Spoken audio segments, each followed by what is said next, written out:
What's going on, Bulls Nation? Welcome into the CHGO Bulls podcast. Coming to you live on Tuesday, August 20th. I'm Peck, Bulls_Peck. My guy, Will the Go Gottlieb, Will_Gottlieb. Our pod producer on the controls behind the scenes, the one and only Young Spathis at Joey Spathis. Big Dave remains on vacation this week. Hope he is having a lovely and relaxing time wherever he is. Big Dave is like, where in the world is Carmen Sandiego when he checks out? I was just about to say, should we peel back the curtain a little bit and explain how anytime Dave takes vacation, which we have to force him to do because he never wants to do it, but he refuses to tell anybody where he is going. And then when he comes back, he refuses to tell people where he went. So it's all a mystery. It's as much a mystery to us as it is to you guys where Dave is right now. That is true. That is absolutely true. It just adds to the mystique of Big Dave Watson. It does. I mean, the man, I could not tell you where Big Dave is right now. Not a clue. I mean, I'm sure he'll come back safe and sound to us next week. What's going on, Fish? So we remain remote this week through the craziness of the DNC going on here in Chicago. But another fun show on deck. ESPN Plus NBA panel of experts. Summer forecast week continues. They dropped their season award predictions poll earlier today. We will touch on that. Some current Bulls make appearances, as well as some recently former Bulls on those various categories. Plus, also, NBA2K started to drop their top 100 for the 24-25 NBA season. We got a few Bulls on that list as well. We'll talk about where those players fell and if it is fair or foul. But first, a couple of exciting things. First of all, another reminder, tons of fun CHGO events going on around the city very soon, including, of course, week one CHGO Bears Tailgate. Check that out. Their home opener on Sunday, September 8th. We also have a CHGO Fire event going on later in August when Miami and Messi are in town to take on the Chicago Fire. There's also a Jason Derulo concert, I guess, happening at Soldier after the game, as well as some pregame tailgating going on for that one. So go check out the events section of our ALLCITY.com website if you're interested in hanging out with us there. But big, very cool news, Goat, that just dropped earlier today. For any of you out there who are Roku users, you can now watch CHGO Bulls and all of your favorite CHGO shows on the Roku channel, on your Roku TV or your Roku app, on whatever devices you're using with the Roku app. Just search CHGO Sports. You will find our channel, and there you will see us streaming, including live shows. So our 4 p.m. live shows this week are live on Roku. And then as well, on top of that, 24/7 around the clock archived episodes that are recent episodes of ours. Very exciting, cool stuff that we're going to be on Roku now. Go. Also exciting news. We got a little breaking Shams bomb here. Bulls related. Javonte Green is finalizing a 1-year deal with the New Orleans Pelicans. Strong addition for the Pelicans' depth.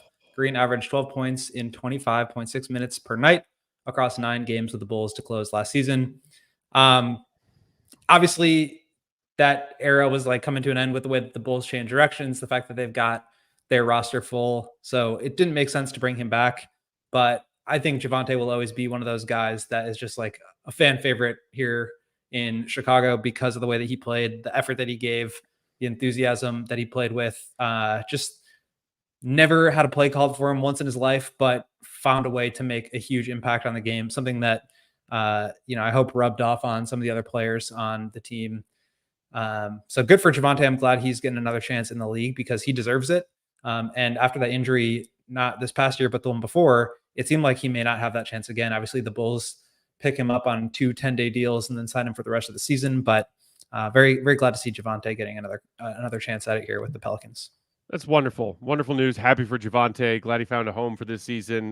Look forward to watching him play whenever the Pelicans are on national TV or the 2 matchups between the Bulls and Pelicans this season. I know a lot of Bulls fans were wondering if maybe there was still some sort of partially open backdoor opportunity for Javonte to end up back in a Bulls jersey this upcoming season, knowing that they had some flexibility with owner Alpa Tim's non-guaranteed contract, but instead he lands with the Pels. Good for Javonte. Also, it's crazy in that Shams tweet that he averaged 12 points a game in his short stint with the Bulls to finish last season. Javonte, I might just be making this up, but I'm pretty sure he was like top couple on the team in EPM. Like he was just such an impactful player, and I think the Bulls are going to play him on opening night, which is pretty exciting. Oh shoot, you're right. Bulls are at Pelicans opening night. So we will see Javonte very, very soon. Game. Well, wonderful, happy news there. But yes, just circle back, another quick reminder.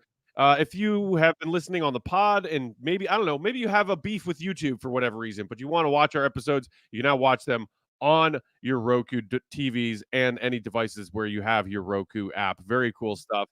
Shout out to everybody on our ALLCITY production crew who have worked tirelessly over the last couple of months to make this happen. Um, a lot goes into this, and it's very wonderful and exciting that we're expanding to another platform in the digital age. Yeah, nobody asked for more of us, but they're getting it. So TV's own CHGO Bulls. Right. That's right. You can watch CHGO Bulls reruns 24/7 in August because we know that some of you out there are sickos just like we are. Speaking of sickos, we are in the depths of the dry part of the offseason, but thankfully we get random predictions, polls, and rankings this time of year. So that's what we're talking about today. Let's start with this. NBA2K began releasing their top 100 for the upcoming NBA season with numbers 100 through, I think, 71 released yesterday, and then 70 through 51 released today. So we got the top 100 through 50 so far this week. We do have 3 Bulls on this list, starting with the Bulls' presumed starting center, Nikola Vucevic, who comes in with a 81 2K rating and ranked 94th. So just barely cracking that NBA 2K top 100. Maybe coincidentally, maybe not. You see a lot of other big men names around Vooch in this like 100 through 91 area, including Nick Claxton, former Bull standout and Mavericks playoff run hero Daniel Gafford, Isaiah Hartenstein, and Naz Reid, all around Vooch in that 90s area. We've seen Vooch kind of plummet in these standings since he's become a Bull over the past few years because his production has just fallen off.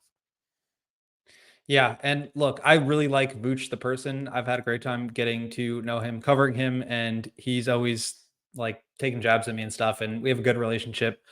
So nothing obviously against him personally, but I think it speaks to, as you said, the fact that he has taken kind of a tumble here in terms of his production over the last couple of years. And when I analyze the Bulls or when I think about different players or roster spots or anything like that, I'm always coming at it from the perspective of how do you put this team in the best position to win a championship? And I think at this point, they're not in a position that they can do that in the immediate future. So how do you do that? You have to look down the road and figure out a plan to build up a team that can eventually get to that point. And yeah, it's just clear that like even around these other centers, Hartenstein, 25 years old, Naz Reid, 23, 24 years old, Gafford, 24 years old, Claxton, 25 years old, Jalen Duren, 20 years old, Derek Lively, 20 years old. I mean, all these guys are as productive as Vooch, who's 33, and the Bulls just doubled down to re-sign him and bring him back after overpaying to get him in the first place. So I just think that so much of the Vooch analysis out there is more about the deal that acquired him and the deal that they gave him for his next contract, more so than it is for him as a player. And the fact of the matter is those things are so deeply intertwined that you can't really separate them. And so as much as I think Vooch does a lot of good stuff on the court, I've been defending his ability to like be, a player that can keep the ball moving side to side, that can connect the two sides of the court, that can play out of the post. Obviously the shooting fell off last year, but he has done that at a high level at points in his career. He's been the anchor of good defenses. Like he can play, but I think for the situation that the Bulls are in, he clearly doesn't really match the direction that they're going. And I don't think it was a smart idea to re-sign him, especially on such a large contract that now feels a little bit immovable. So those two things to me are deeply intertwined, and I don't think you can separate them.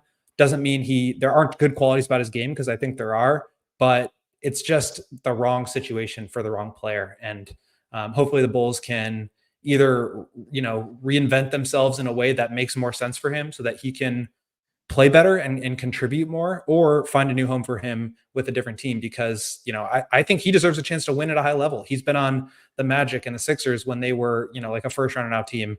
He's been swept in the first round with the Magic for several years against the Raptors or whatever team it was while he was with the Magic. And now with this Bulls team, like he deserves a chance to win too. So I think in the same way that it's probably time for the Bulls to move on from Zach, the same can be said about Vooch. But again, that doesn't necessarily mean that there aren't good things about him as a basketball player. It's just the situation in the contract and all that stuff that is outside the actual basketball court that does impact how you evaluate him as a player. Clearly, he can put up numbers, he can put up points, he's a great rebounder, all that stuff. But I think it's just time to start to look other directions. And right now, they're unable to do that because of the contract that he's on. Yeah. So that was 100 through 91. Moving to 90 to 81, they were releasing these in sequences of 10. Some obviously familiar names here. Chris Paul, the aging vet now with the Spurs, comes in at number 88. You have Klay Thompson, the new Dallas Maverick, who I'm guessing tumbled a handful of spots since last season, coming in at 85. You got Reeves, the Laker, at 83. Conley, the vet for Minnesota, at 81. Any of the names in this 90 to 81 range kind of surprise you where they landed up, Goat? Not in particular. I mean, I think the thing to point out is that they're all 81 overall 2K ranks. And nobody's really ever accusing 2K of knowing ball to a point where they get the stuff right. But it's also difficult to say, okay, you've got a third tier offensive creator in, Anthony Simons or D'Angelo Russell, with a second tier or maybe first tier role player in Andrew Nembhard, and you rank those guys the same. And so it's just a hard thing to evaluate because they play such different styles. Their roles within their team are so different. And you could argue that Nembhard is more impactful within his role, or you could, he could scale more easily. He could be as effective with other teams. Whereas if you move D'Angelo Russell to the Bulls, is he playing behind Coby White and, trying to get Lonzo Ball back and all these things. So I always find that interesting, just that context matters here. And they're trying to do this independent of context. And so that always, makes things a little bit interesting when it comes to an all-in-one score. But I did want to point out that although this is players ranked 90 to 81, they all do have the same rank, which is an 81 overall. Right. So in the top 100, only number 100 Jaden McDaniels and 99 Keegan Murray had an 80 overall rating for 2K. And then every single player ranked from 98 all the way through, 78. So a span of 20 some players all have an 81 rating in 2K. And it's just where they stack up with one another. Rob in the comments pointing out that Vooch from 3 last year fell off a cliff like Franz, also suggesting to play Vooch fewer minutes. Billy, 28 minutes in, good number, maybe 30 if he's playing well. Do you anticipate Vooch's numbers minutes-wise to come down at all this season with Jalen Smith, the free agent signing? I think that's going to be one of the more telling things about this season. If the Bulls commit to not winning, not being the most important thing, and player development and, just focusing on the young players becomes the priority, I think you're going to see Jalen Smith playing, 20, 22, 24 minutes a game. And inherently, Vooch's numbers are going to have to come down because, he's been playing 30 plus minutes a night. He's been a workhorse. He's been a guy that is reliable, that's available, that's consistent, outside of the shooting. So I think that's going to really indicate to me that the Bulls are on a different trajectory at that point. But if he's coming out and playing 30, 32 minutes a night and Jalen Smith is not playing as much, or he's playing, 18 minutes a game, that tells you that just kind of makes you question what path the Bulls are putting themselves on here, because, management has done what they can, right, to clear out the veterans that they are able to clear out and replace them with young players and prioritize those young players. But still Zach and Vooch and, some other older players, Torrey Craig, Javon Carter, even Lonzo to a certain extent, those guys are still on the roster and they deserve minutes. So how do you manage that? And I think the timeshare at center is going to be very revealing as far as what the Bulls are actually trying to do. I think that's actually low-key one of the more interesting storylines heading into training camp here is what is Vooch's role as compared to Jalen Smith's? Because, last year people were complaining about Andre Drummond not getting enough minutes and he was, 18, 20 a night. So I think that'll be a really interesting storyline heading into the season. All right, we still have Coby White and finding out where he landed on NBA 2K's top 100. That's coming up next and plenty more on CHGO Bulls. But first, let's talk about our friends at Ray Chrysler, Dodge, Jeep, and Ram, because if you are looking for summer savings, you need to look no further than Ray Chevy, because this August, score newer, lower prices across their huge inventory during the Make This Summer event. For a limited time, get 0% financing for 36 months on most of their new 2024 Jeep models, or shop over 125 vehicles priced under $20,000. Let the amazing team at Ray CDJR help you during each step of your car shopping journey. With Ray's Price Promise, the numbers you're hearing now are the numbers that you can expect to see in store and online. And that's because Ray's Price Promise means no price changing, no add-ons, and no hidden fees. Since they prioritize affordability for their customers, hurry into Ray CDJR today and shop one of Chicago area's largest inventories and then drive home with more money in your pocket. So if you are in the market for a new vehicle, you have to check out the team at Ray Chrysler Dodge Jeep and Ram, because they are the only ones we recommend. Visit them today on Route 12 in Fox Lake. For more information, visit Ray CDJR in Fox Lake or raycdjr.com, serving the community since 1963. 63! Today's show also brought to you by our friends at Prize Picks, America's #1 daily fantasy sports app with over 5 million active members. Prize Picks is the easiest and most exciting way to play DFS because unlike other apps, on Prize Picks, it's just you against the numbers that you are picking. All you have to do is pick more than or less than on 2 to 6 different player stat projections for the game that you're excited to watch that day or that evening. And then just watch the winnings roll in. Get in on the daily action with your friends and become part of the Prize Picks community today. And Bears fans, listen up, because Prize Picks has a wonderful offer for you, as we are all getting very excited to watch his official NFL debut, Game 1, rookie season. Bears at home against the Titans. And not just week 1, but all September long. One Caleb Williams passing yard gets you one of the needed wins on Prize Picks every week in September. That's right. Only one Caleb Williams passing yard gets you an automatic win every football weekend in September. 4 weeks of free W's.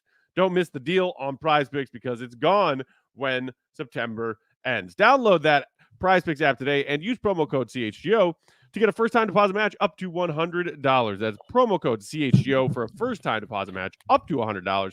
Prize Picks. Pick more, pick less. It's that easy. Okay, so moving along in our NBA 2K top 100 rankings that have started to come out this week. We had Vooch there at 94. Coming up next, we do have our young rising quasi-star, the one and only Coby White, who comes in just like Vooch, also an 81 overall as far as his Madden, his 2K rating, but rankings-wise, he comes in at number 78. You see some of the names around him, Emmanuel Quickley and Cam Thomas just above him. You got Darius Garland of the Cavs down there at 75, a few spots ahead of Kobe. Jeremy Grant, Herb Jones, Jalen Suggs, and his former teammate Alex Caruso as an 82 overall in 2K, coming in there at number 71. GOAT, I know Bulls fans are really putting a lot of emphasis on Coby White can be that guy for them this upcoming season.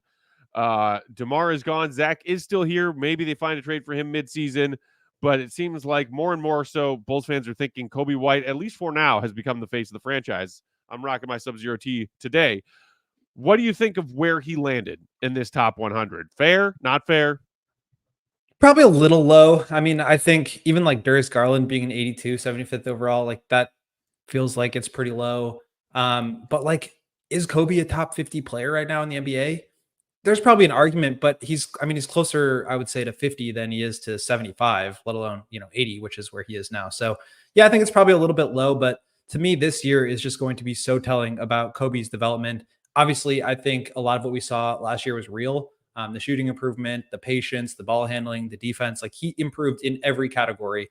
And that is not to be overlooked. But as we've talked about before, I do think he really benefited from having a guy like DeRozan to play off of, a guy who would always take the responsibility of having that last shot, always being the one who drew two to the basketball and kicked the ball out to where Kobe could play with an advantage. And now Kobe's going to be the guy that, other teams are looking at, that his teammates are looking at to draw two to the ball to help him, to help them where he's kicking it out. So I think this is going to be a huge year for Kobe to tell us really how good he can be. And that's why, like, if you could get a great trade package for him, sure. But like, I think there's a lot at stake with this season as far as like Coby being the guy for this team longer term. I think we're going to find that out over the course of this year, hopefully before the trade deadline, so they can make a decision if they need to.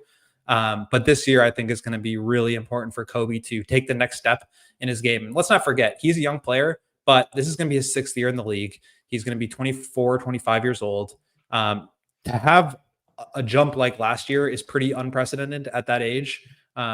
He basically went from being like a 6th man, not what was he the year before last year? 9.7 points, 23 minutes a game to 19 points in 36 and a half minutes per game. Like, to make another jump like that, it was already unprecedented to do that in the first place when he was, going into his 5th season. Now his 6th season. I just think it would be very unusual. Not to say it can't happen, but even like Jimmy Butler, when he took his big leap, that was his 3rd year in the league. So Right. Coby is a veteran at this point. This is going to be year 7, year 6, year 7, year.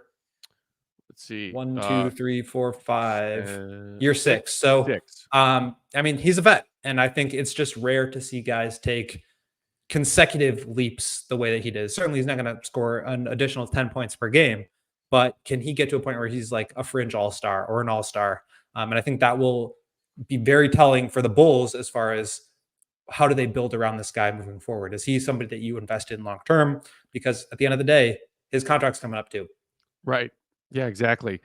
Okay, so moving to the 70 to 61 in NBA 2K's top 100 is where we find embattled Bull Zach LaVine, who has an 83 overall 2K rating, coming in at number 63 in the top 100. So despite all of the noise, the season-ending surgery, all of the trade drama, Zach LaVine still comes in as the highest ranked Chicago Bull for the upcoming season.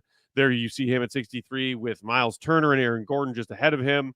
Tyler Hero just behind him, one spot. You see Draymond, Kuzma, MPJ, Desmond Bane, Josh Hart, and Ayton, some of the other names in the 70 to 61 range.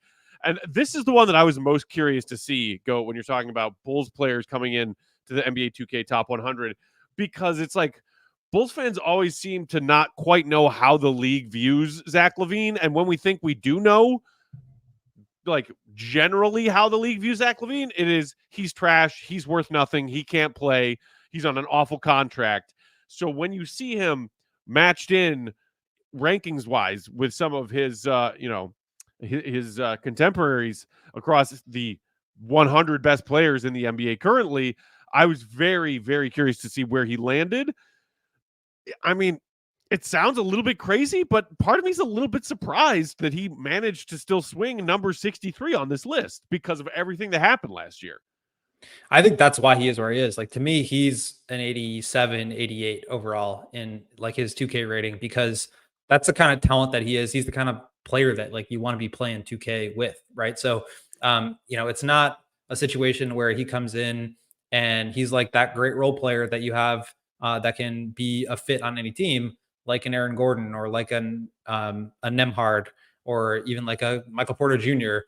Like, the contract and his play style, it's very difficult to dissociate that from who he is as a player in real life. And so I think that definitely had an impact on his rating going down. I would imagine that is much lower than whatever it was last year going into the season. So I think Zach, like, he's going to come back and he's going to be good, and everybody's going to be like, oh yeah, Zach LaVine's good at basketball. I forgot about that because he was gone all last year. And like, the narratives about him have just gotten so out of control. I think as soon as he gets back on the court, he does have to do some like changing and some reflection about who he is and who he should be as a player, and the ways that he can contribute to this Bulls team if winning is important to him. But I do think he's like clearly more talented than this, and he's just going to have to come back and prove it. And for a guy that you feel like he's had to do that so many times already, it sucks, but like, it is what it is. In a large way, like, he's kind of made his bed and now he has to lay in it in terms of his perception around the league. And it shouldn't be a situation where like you earn a big payday and then all of a sudden people hate you for it, but that kind of is how it is. And, that comes along with the max contract. So he's got some changing to do. He's got some improvement to do, but I do think just getting back on the court and scoring 20 plus a night, it'll be pretty clear pretty quickly that he's obviously way more talented than this. Yeah, I mean, the 83 overall rating because if I remember correctly, and I'm not someone who like follows the, in season updated on a regular basis 2K ratings because I don't play 2K all that often, but I feel like at the beginning of that 21-22 season that was going so beautifully for the Bulls, like DeMar and Zach had ratings that were steadily climbing to a point where like I think DeMar eclipsed 90 at one point, and Zach was definitely in the high 80s. So to see him fall to 83 overall rating wise, you're like, it is a bit of a disrespect, but also it's it's based on recent production, and his recent production has been bad. So we'll see if Zach does come back and plays healthy and has a significant role in this new look Bulls roster while they try to maybe build up his trade value a little bit. If he starts to get some of that respect back across the league.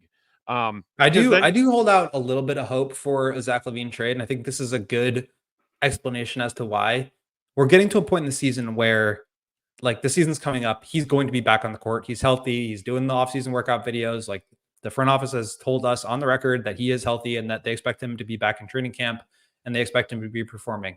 As soon as he gets on the court, his value changes, right? Because he's not injury plagued, unavailable, like, obviously albatross contract, that doesn't change, but like as soon as he gets back on the court, his price tag probably goes up because he's not somebody that is like just dead money. He's actually able to play and perform well. So I think there's going to be a point closer to the start of the season where teams realize, okay, this is our last chance to get Zach LaVine for free. Do we want to do it? Do we not want to do it? Okay, maybe they do it, maybe not. But then, once he gets back on the court, either there's going to be a trade at the deadline that he's going to go for almost nothing, and everybody's going to be like, wow, this team got Zach for that. That's all the Bulls could get for him. Or he's going to come back and play really well, and then everybody's going to be like, oh, yeah, he's really good. Let's either, let's see the Bulls build around him, continue to, or turn him into some real assets at the deadline because he's warranted that play. Obviously, the contract is still going to be a big factor here, and I think probably so much so that even if he does play at a really high level, that's still going to be a deterrent. But obviously, somebody's going to get desperate. Fish brings up the Lakers. I think that's a prime example of a team who maybe somebody gets hurt, maybe something happens, maybe you get off to a bad start, maybe you're locked into that 8 or 9 spot in the first 20, 25 games, and you're like, okay, we got to do something here, and we can't trade 2 picks for Jeremy Grant, and we can't trade 2 picks for Brandon Ingram, so let's just go out and get Zach LaVine for basically matching salary, and let's see what we can do with that. And I think that's the kind of deal where everybody in Laker Nation is going to be like, oh my God, we just ripped off the Bulls because we just got Zach for nothing. And as soon as that trade happens, it's going to be like, everybody's going to remember, oh yeah, this guy's extremely freaking talented. Yeah. Well, I mean, you're forgetting the possible crossover hypothetical there that exists where Zach comes back, does play well, is healthy, and the Bulls still sell him for nothing because, the Bulls.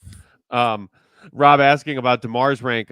They have not released the top 50. They've just released 100 through 51 through yesterday and today. So that tells you DeMar is in the top 50. And in the meantime, real quick, before we take one more quick break, anybody in this 60 to 51 range who you think Zach maybe has an argument over? Crazy to see how James Harden has fallen. Comes in at number 58. You got McCollum at 60. Van Vliet at 57, Mikal Bridges at 54, Middleton, Beal, and Gobert in the top 3, 53, 52, 51 spots. Anything there, Goat? Yeah, I think he's in the Middleton Beal range. And I actually think like the Bucks could be another team that gets interested in Zach because, as we mentioned yesterday, Middleton, 2 offseason ankle injuries.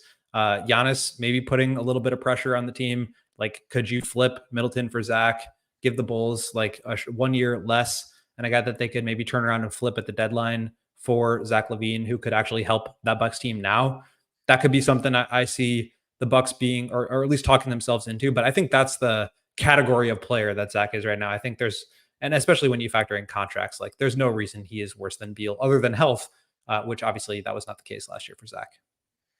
Obviously not. All right, so we'll see how the top 50 of the NBA 2K Top 100 stack up when they are released throughout the rest of this week, but I'm pretty sure we just got all of the Bulls we're going to get in the 2K Top 100 with Vooch, Coby, and Zach making appearances in that descending order. Still ahead on CHGO Bulls, we're talking about ESPN Plus Summer Forecast Week. with season award predictions, and we do have some Bulls tidbits scattered throughout those. So we'll talk about those next on CHGO Bulls. But first, today's show brought to you by our friends at Family Farms, whose culinary journey is woven with passion, dedication, and a commitment to crafting the finest bacon-wrapped chicken, a timeless delicacy that has tantalized the taste buds since 1974. Join them on their flavorful adventure where every bite tells a story of tradition, quality, and the enduring spirit of Family Farms. The tradition continues because now you can find Family Farms bacon wrapped chicken even easier. Look for them in the meat department at your local Woodman's, Mariano's, and Burcott's. Maybe you're craving a taste of home without leaving your home?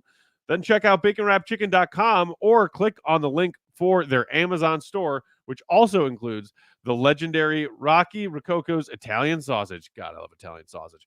And Italian to find sausage. to find out what's new, their amazing Cajun Nation flavors will become available with an authentic Louisiana bite. Shout out to the Cajun Nation fam. We had them in studio earlier this summer, and some of those rubs and seasonings they are making, they are delicious, and they go great with this bacon-wrapped chicken. Experience the flavor that becomes a family favorite for generations. Visit your nearest Woodman's, Mariano's, Burcott's, or find them on Amazon. You can also find them at baconwrappedchicken.com.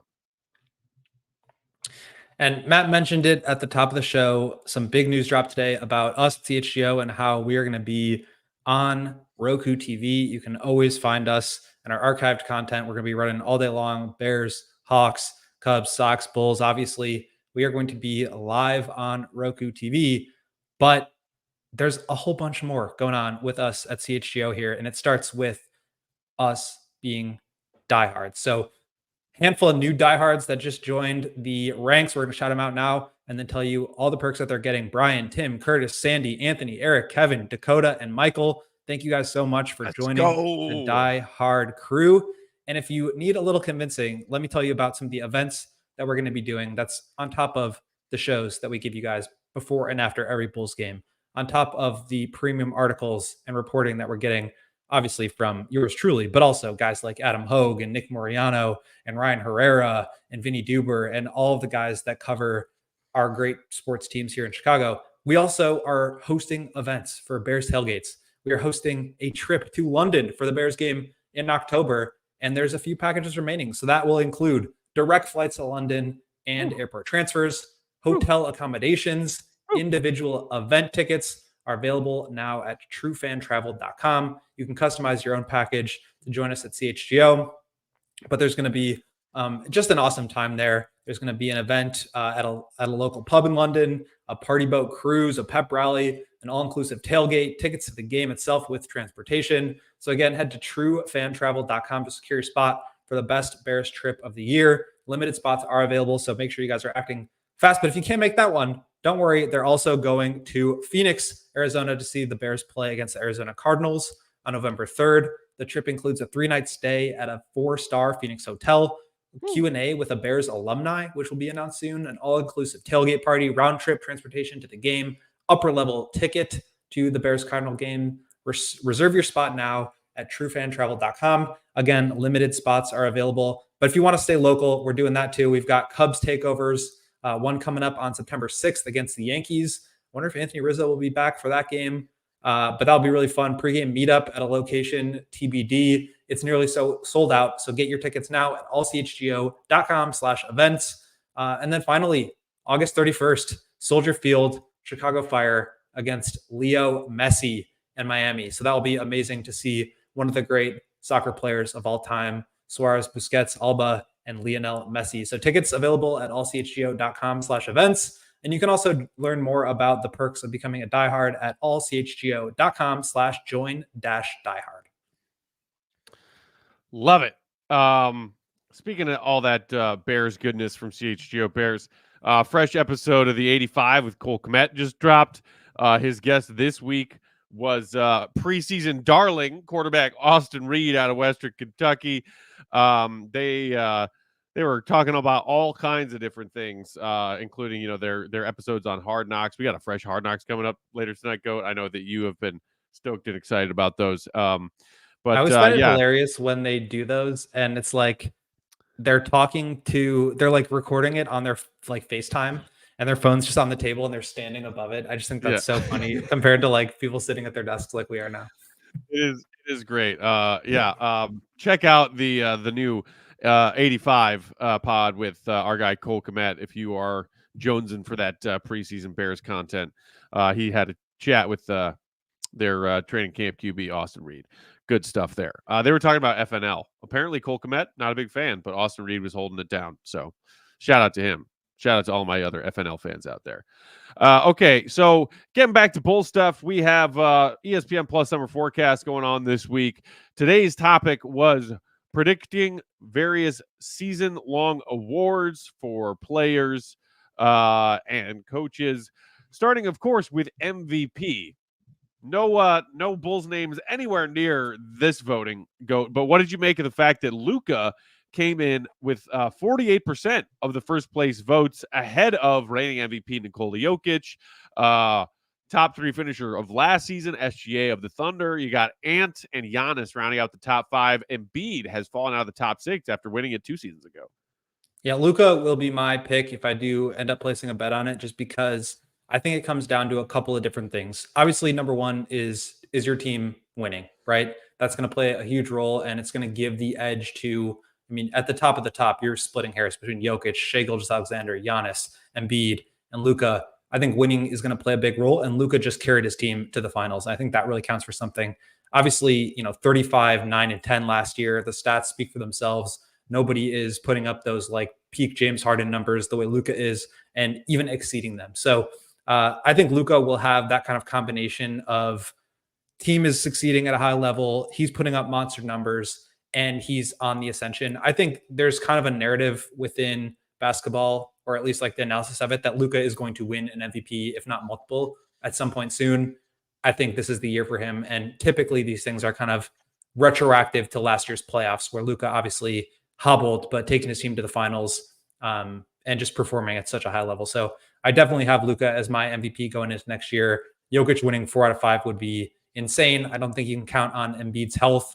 Shai would be the one guy that I think will really challenge, just because the Thunder, again, are going to be really, really good. I think they're going to take a big step forward here with Caruso and Hardenstein in the mix. So I think that will be kind of the 1-2, but I'm taking Luka just because I think his individual greatness is at that level. I mean, I get it.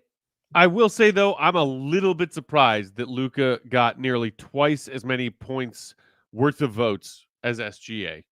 I mean, like, I don't think that the gap is that wide. And, you mentioned health for Embiid being a factor, and I get that that's why he's maybe fallen all the way out of the top 5 to 6th. Of course, in addition to he's got Paul George as a teammate now. Maybe his usage dips a little bit. But, I mean, like, is health not a factor also for Luka? You talked about him playing banged up through, their playoff run, and credit to him for doing that. But I feel like Luka's availability is at least enough of a variable where he wouldn't be the runaway favorite to win MVP. Yeah, I mean, he played 70 games last year. I think he's always been like pretty available. 66 the year before, 65, 66, 61 in his second year, and 72. And those are right all at the cusp of the new rule of how many you need to play to qualify for these season-long awards. Yeah, as compared to Shai, played 75 last year, but 68, 56, 35, 70, and 82 his rookie year when he was with the Clippers. So I think that will be pretty close. I mean, certainly if Luka plays, 65 is the minimum, and Shai plays 75, maybe those extra minutes add up in his favor. I do think that minutes will matter here too. So like total minutes played, I think can be a tiebreaker for people. Luka last year, what did he play? 2,600 minutes versus Shai playing 2,553. So even though Shai played more games, Luka, his burden is so much more than what Shai's is. And I don't think you can discredit a guy for having a better team. But when you're splitting hairs, as I said, at the very top of the top, you do have to find ways to justify it one way or the other. But I think a lot of it is just going to come down to like his individual greatness. Like if you swap teams, I think just individually, Luka's the better player. I think if you put Luka in Shai's situation, the Thunder are better. And you put Shai in Luka's situation, the Mavericks are the same, if not slightly worse. I think Luka's probably going to have like another 65, 70 point game. Those kind of things, I think, make it a little bit easier to justify it, even though I think the Thunder will have a better record. I expect the Mavs to be top 5, and that's kind of all you need at this point. Yeah, fair enough. And the other one, and maybe you can't really call it a dark horse because he came in 4th among vote getters, but I think that there's a decent shot that Anthony Edwards wins MVP this season. If he has a healthy year, if Minnesota is back in that mix for fighting for the #1 overall seed in a very competitive Western Conference, coming off of being a fan favorite for Team USA, winning gold with some of the more veteran players on that team, like, the NBA world is obsessed with Anthony Edwards, and for good reason. He is a highlight. He is a human highlight reel. So if he puts up good numbers on solid efficiency, I think that there's a chance that he is hoisting that MVP trophy at the end of the year too. Yeah, I mean, Anthony Edwards is obviously on path to be like the greatest American-born player in the league, and that certainly counts for something. 79 games played. I think he's a much better defender than Luka. Probably a little bit better than Shea, but not by much. But I mean, you look at the numbers: 26 points per game last year, 5.5 rebounds, 5 assists. Luka, 34 points per game, 9 rebounds, 10 assists. The efficiency was better for Luka. I just think like the numbers that he's putting up are just so video game that even though Ant is obviously an incredible player, he's going to be one of the top 10 players next year in the league. The defense is fantastic. His team is fantastic. I'm not trying to take away from that, but I just think Luka's like individual stat accumulation is so great that it's just going to be hard to overcome that. I mean, it's like Jokic. I mean, 25 points, 10 rebounds, and 9 assists. Like, how can you 12 rebounds, 9 assists? You can't touch that. And I think at the end of the day, when you're making the votes for this award, that just becomes really overwhelming. And obviously, I'm not like a huge box score stats only guy. You watch the games, you do your analysis of it that way. But I just think like Luka means more to his team than any other player means to theirs. And the way that he performs within that role, I think counts for a little bit extra. So obviously I'm biased. I'm a big Luka fan, but I just think that what he does for his team, the numbers that he is able to put up, the team success, getting to the finals, all that stuff is really going to matter. And like I said, he's going to win one of these. And I think when you factor in the narrative of having taken his team to the finals last year, I think that's going to matter. Yeah. I'm glad Alex in the comments just threw that name out there because I was going to at least briefly mention it for our currently on vacation pal, Big Dave. Ja Morant, dark horse MVP candidate if the Grizzlies get back up to that top 4 Western Conference contention. Okay, moving on to Rookie of the Year. Probably no surprise to any that Reed Shepherd, aka Basketball Joey, of the Houston Rockets, receives the most votes. 62% of the first place votes, 74 points were the votes overall. Well ahead of second place finisher Zach Edey of those Memphis Grizzlies. You got Klingon, Stephon Castle, and Dillingham rounding out the top 5 vote getters for Rookie of the Year. And nowhere on the list, as you see, Sar and Reza Shea, the top 2 overall picks of the 24 draft class, tying for 6th. Nowhere on the list is Bulls number 11 pick, Modest Buzelis-Goat. Not surprised. Yeah, I'm not super surprised by that because he's going to be fighting for minutes. And I think that's really what it comes down to for all these guys. Like, is Robbie Dillingham really going to be playing 25, 30 minutes a night with this Timberwolves team that's trying to win a championship this year? I don't think so. I think he's going to be a spark plug scorer off the bench. I think he's going to be soaking up knowledge from Mike Conley and positioning himself to be the point guard of the future. But that doesn't necessarily mean that he's going to be putting up monster numbers this season. Alex Sarr is going to be running around on one of the worst teams in the league, trying to score as much as he can, but being incredibly inefficient on the way. Reza Shea, he's going to be a 3-and-D role player. I just don't really see him putting up that kind of production. So I like these top 4 as guys who could actually play a lot of minutes. Castle in San Antonio, I think they're going to obviously, take their time with him, but work him into a role where he becomes a featured player on that team moving forward. I think he's a big piece of what they're going to build with Wembanyama, Vassell, and the rest of that core. And then Donovan Klingon, you don't draft a guy when you've got, Robert Williams and Dwap Reith, not to mention DeAndre Ayton at center, 7th overall, and trade your other pick unless you really believe in a guy. So I think he is probably right to be 3rd. I would actually swap the top 2 though. I'm buying all the stock I can in Zach Edey right now. And I know that sounds crazy because I was not a big Edey guy going into the draft, but I just think that the role that he's going to find himself in starting, playing 22 to 26, 28 minutes a game, maybe for a Grizzlies team that's going to win near 50 games, play a huge role, put up big numbers, because that's what he does.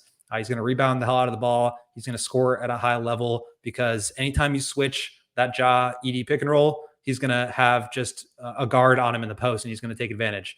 Anytime you drop under it, he's going to roll to the rim and just get an easy layup from Ja Morant. So I think he's going to score really efficiently. I just think this situation is really great for him. He's not going to have to close games. He's not going to have to be relied on as like the defensive stopper, because at the end of the day, you've got a former defensive player of the year, Jaren Jackson Jr. back there to help clean up and slide up to the 5 for games when it matters most. So I think the role that he's going to have is going to be more established than Reed Shepherd, who I obviously like as a player more, but he's competing with Fred VanVleet, Amen Thompson, Jalen Green, Cam Whitmore, Tari Eason, Jabari Smith. I mean, they're just absolutely loaded. They've got Dylan Brooks, who's going to be playing a lot of minutes. They've got so many guys in the backcourt and on the wing that I think it's going to be difficult for him to carve out a big enough role to put up numbers that can compete with what Zach Edey's going to do. I do think Modest should be maybe a little bit higher. I would bet on him to put up some numbers. I think the efficiency is going to be bad, but I think also there just has to be some skepticism about how serious are the Bulls about letting the young guys run around and put up numbers here this year. Are they really going to be able to stomach a truly bad season if they can avoid it? And honestly, I don't think we're going to know the answer to that until it happens. Yeah, I think you're right. As much as we talk about this youth movement that's happening, but only kind of halfway happening so long as Zach and Vooch are here, I think your point about him, Modest, having to fight for minutes could be a hindrance on why he's not getting more votes for this, before the season starts, Rookie of the Year candidates. Eco being in the comments saying, that's nuts. Sar and Risache over Modest. Modest should be 4th on this list. Meanwhile, Rob agreed with your point about Edey, saying just Memphis getting to the playoffs, which seems likely, may skew the voting towards Edey. Moving along, the next category, 6th man of the year. Don't have to spend too much time on this one, but just wanted to touch on the fact that our dearly departed Alex Caruso came in tied for first with Malik Monk in vote getters in this category. He got 19% of the first place votes. He and Monk both got 38 points worth of votes overall. Naz Reid, Jaime Jaquez, and TJ McConnell rounding out the top 5 in vote getters here. Also, our old friend Bobby Portis coming in at 6th, a recent winner of the award himself. So what do you make of Caruso with this presumptive 6th man role? And if he is, in fact, a 6th man for a OKC team trying to run back a number 1 seed and young pieces that are all getting better, being maybe not a shoe-in for this award, GOAT, but a very likely candidate. Yeah, I mean, Caruso, I think, is going to slide into a role, whether it's starting or off the bench. I just don't think he's going to be playing as much, and I don't think that his team is going to be relying on his heroics as much as the Bulls did last year. So it would not surprise me if, he's on national TV a little bit more. People start to understand the impact that he has, but the numbers don't necessarily reflect what he did last year. But obviously, like, he's 2-time All-Defensive Player of the Year, All-Defensive First Team, All-Defensive Second Team, rather. So obviously he is what he is, and nobody has been more an advocate for him and his defensive success than, you and I and Dave. But I just think that in a smaller role with a better team that has more wing stoppers, I just think his heroics won't be as necessary and therefore won't be noticed quite as much. I think Malik Monk is an interesting one just because, how much is I'm fascinated with the Kings because they're all offense already, but you still got, Keon Ellis, who probably is going to be starting because they need somebody to play defense. You've got Kevin Huerter back there who's going to be, getting shots up. But just having that third ball dominant player alongside Sabonis and Fox in DeMar DeRozan, I just think that really changes the calculus. And obviously he's going to get touches, he's going to score. But I just wonder if his kind of raw numbers will be there to a point where, somebody else doesn't jump him. I've got one for you though, because I'm a little surprised if the Bulls are going to start Coby White, Zach LaVine, Josh Giddey at the 1, 2, and 3. That means Ayo's coming off the bench. And I think Ayo's going to play a huge role this year, despite coming off the bench. And I think he's going to put up numbers because that's what he did for the second half of last year when he shot out of his mind. He was a 50, 40, 80 guy. He was scoring like 18, 20 points a night for the second half of the season. I could see Ayo being in the running for this in a very real way next year because of his production, his defense, and just playing a lot of minutes in a bench role. Certainly, if the Bulls move Zach LaVine and move him into the starting lineup, that would eventually change some things. But as it stands, I think he's going to be coming off the bench, and I think his production is going to be pretty impressive. It's interesting that you went with Ayo there instead of mentioning another potential sixth man being Lonzo Ball. But he's going to play 7 minutes a game at most. Like, he's just not going to play. Well, so, and here's why I think Ayo, not even a dark horse. Who has ever won sixth man of the year on a bad team? Like, it is very rare that happens. And I'm sorry, if we're talking about a Bulls team that's going to be maybe at 30 wins, maybe at 25 wins, who's winning a season-long award on a team that bad? Yeah, the last couple, it's been Naz Reid, obviously, and the Timberwolves are one of the best teams in the league. Malcolm Brogdon on Boston in 22-23 when they were one of the best teams in the league. Tyler Hero on the Heat. Jordan Clarkson on the Jazz. That was one that you could probably point to and say, not the best team in the world. Yeah. Montrezl Harrell and Lou Williams when they were on the Clippers. Eric Gordon on Houston, Jamal Crawford, Lou Williams, Jamal Crawford, J.R. Smith, James Harden. So I agree. I think winning will have a lot to do with it, but I do think that this is one of those awards that is kind of stuck in the past in terms of who scores the most points per game, who's good at defense, right? Who helps their team. I think it's like thought of in more of a rudimentary way that could benefit Ayo. But obviously Ayo, like, he impacts winning and, playing at a high level as a team more so than some of these guys, I would say. So maybe that helps him if people are thinking about it that way. But just wanted to flag him as somebody that could potentially be, a sleeper in this category, because I think Ayo is obviously a really good basketball player. And I think he's going to be important to this team regardless of whether he starts or comes off the bench. All right, last category is the most interesting one for Bulls fans, Most Improved Player Award. And I don't know about you, Go, but I was a little surprised to see that Coby White received the same number of first place votes as Victor Wembanyama, coming in just behind Wemby and Jalen Williams, who tied for first with 26 points overall. Coby finishes with 25 points, so literally right there, just like we saw him narrowly lose out on this award last season to Tyrese Maxey of the 76ers. You were just kind of talking about it when we were talking about our 2K top 100 rankings conversation and where Coby ended up there. Like, the likelihood of Coby making a sizable leap comparable to the one he just made from 2 seasons ago to last season to this season, I don't know. I don't dislike the fact that Coby is right there in the mix with Wemby and Jalen Williams as far as pre-season beginning prediction for who's winning this award, but I'm surprised.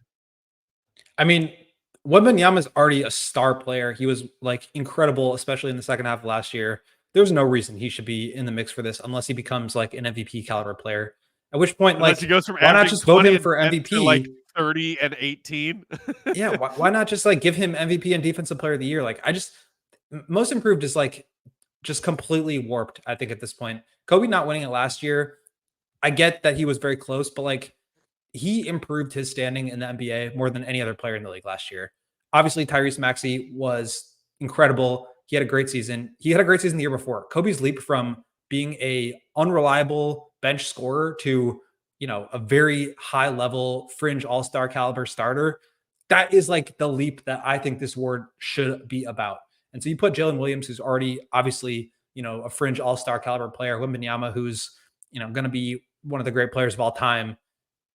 I don't see it. Like, Cam Thomas is a guy that to me makes more sense because the Nets don't have anybody on their roster. Somebody needs to score. Nobody can just put up baskets better than Cam Thomas. And he's just going to have all the opportunity in the world to score as many points as possible. I could see him being a real one. If Cade and the Pistons like improve as a team, I could see him, getting some love in that category. I just don't think that like these top three people should be in the conversation at all based on the fact that like their leaps are behind them. They're already really good players. Like, to me, that's not what this award should be about. I don't have a vote. That's not how I would do it though. But I just don't get that.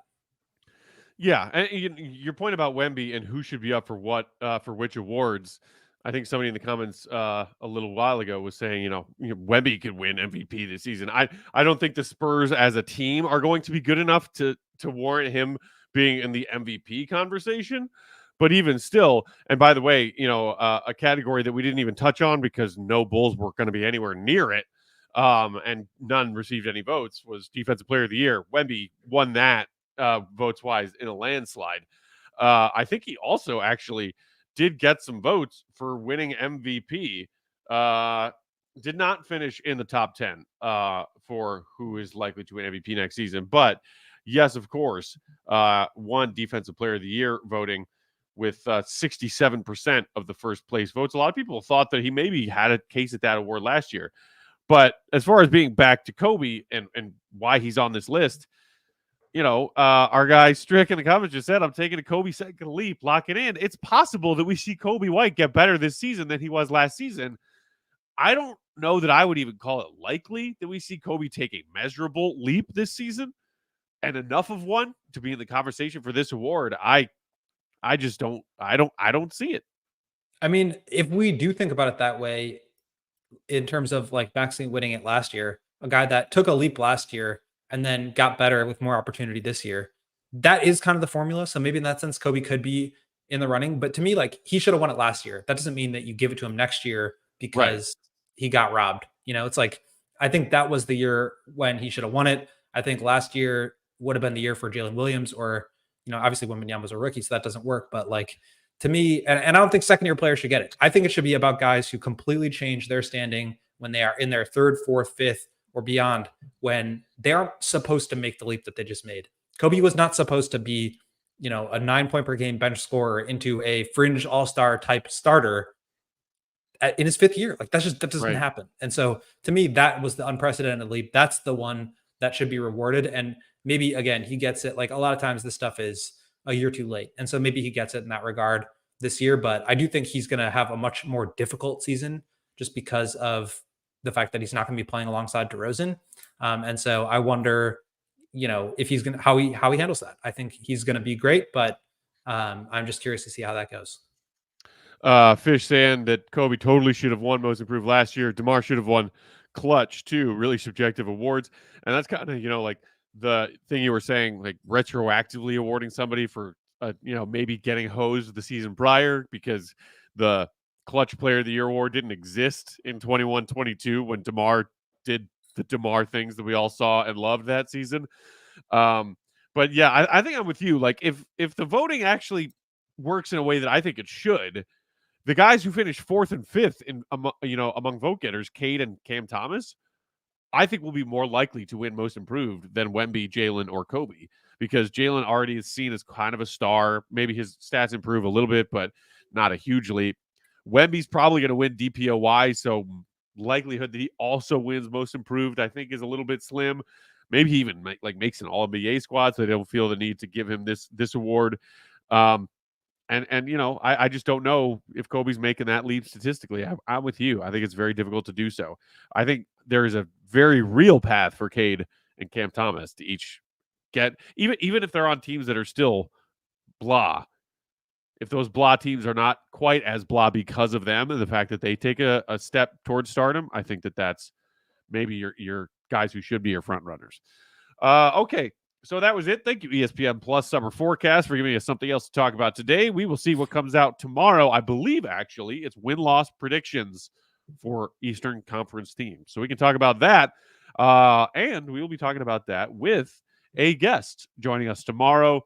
If you are a diehard Bulls fan who can't get enough Bulls content, which is why you watch our show, you also know who this person is and respect their work. So we're looking forward to having them on. We will talk to you then. Same time, same place, 4 p.m. Central. In the meantime, follow the GOAT, Will_Gottlieb. I'm Bulls_Peck. Our pal producer on the controls is the one and only Young Spathis. He is at Joey Spathis. We are CHGO_Bulls. You can find all of our stuff, articles, pods, allchgo.com. Check out that event section if you want to go to our tailgates, our CHGO Fire Takeover that's coming up later this month. Make sure you sign up to become a diehard. Thank you if you are already. Shout out to every one of you. And we will talk to you tomorrow. Hit the like button on your way out. Subscribe to the CHGO Sports YouTube channel. Find us on Roku. See you, Red. Be good. We all silly.